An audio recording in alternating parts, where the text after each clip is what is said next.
Hello! Right, I'm creating this channel, well, for various reasons. First one, obviously, so I've got a R53 Mini Cooper. I want to do a lot of work to it, maintenance, running, and also performance.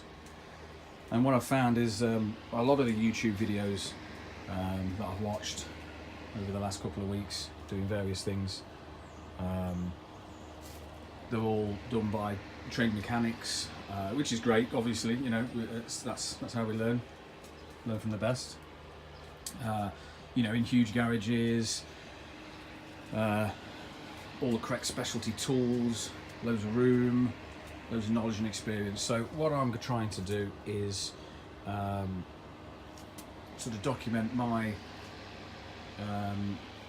my journey, my modifications on this after watching these videos, and sort of let you know how I get on following them. So a little bit of history about myself. Not a mechanic, quite handy, DIY wise, definitely know my way around a toolbox, drills, bits and bobs like that. I did go to motor vehicle college after school, but didn't finish it, didn't qualify, and I've probably not worked on a car myself for 15 odd years. Definitely not worked on any turbo or supercharged vehicles, definitely not worked on a Mini, definitely not worked on, like, say, modern cars with sort of, you know, ECUs and so much electronics. My sort of car era were the, you know, this Ford Sierras, the XR3Is and Fiestas, you know, Mark IIs and Mark IIIs, very simple cars, very simple engines. Did a lot of work on those. So, about the car, I've had it for about 2 weeks now. I purchased it 97,000 miles. It's a 2003 R53 Cooper S. The seller was selling it with a suspected head gasket failure, so it was going incredibly cheap. So I obviously went out to have a look, and as I said, I know a head gasket failure when I see one, and it was not showing any of the signs of that at all.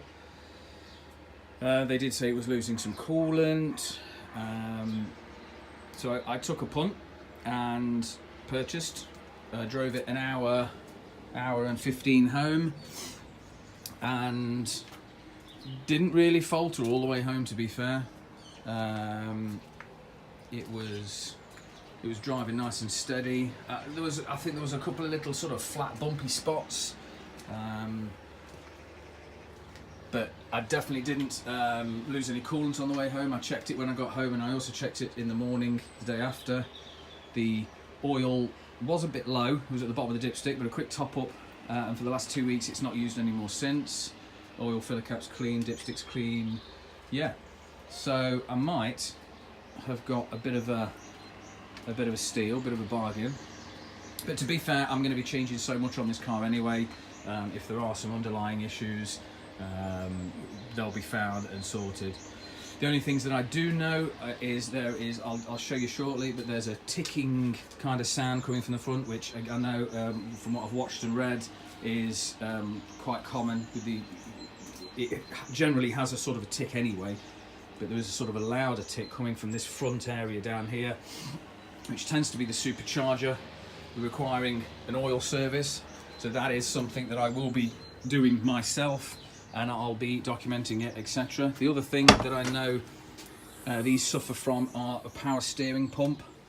This has got a slight whine to it, this one. I don't believe it's gone, but I think it is on its way out. So we have a brand new, nice, power steering pump sat there ready. That's a pollen filter. It's always just worth changing those. I have done a few little bits already, which unfortunately I'm sorry I didn't video, but I'll just run through those on my next video and show you any points and tips and tricks that I found awkward and difficult. So yeah, subscribe if you want to see the progress on the Mini. all done by not a trained mechanic. And finally, I'd like to point out that this is being done on a budget.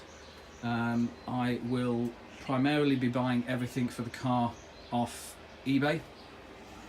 So I'll let you know how much bits cost, are they any good? Because, you know, I've been comparing the prices online to a lot of the Mini tuners, excuse me, and you know, the prices for the stuff on eBay, as I'm sure everybody knows, it's incredibly cheap. I've already bought a fair amount of stuff that's sat in boxes. Some of it I've already bolted on, other stuff I've yet to do. So I'll let you know as I go through. Is it worth getting the cheap alternative? Or is it worth not wasting your money?